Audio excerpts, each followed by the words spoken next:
هذه أخت اتصلت بالشيخ مصطفى العدوي من الصالحات، أسأل الله أن يجعلها من الربانيات وأنا لا أعرفها.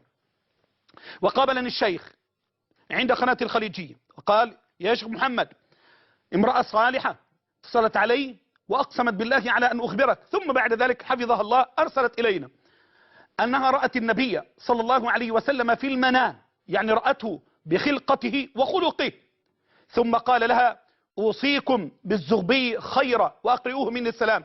هذه أعوذ بالله من تزكية النفس فإني أحقر من التراب الذي يوطأ بالأقدام.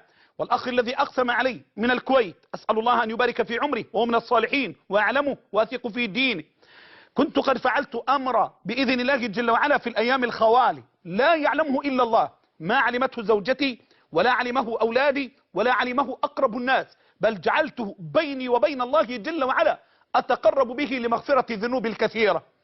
فاتصل الأخ في اليوم التالي وقال: والله لقد رأيت النبي صلى الله عليه وسلم وصافحني وقبلت يده وقال لي: أقرئ فلانا أي علي السلام وقل له إني أحبك في الله، وقل له إن العلامة أنك فعلت كذا وكذا، ووالله لم يعلمها إلا الذي فطر السماوات والأرض.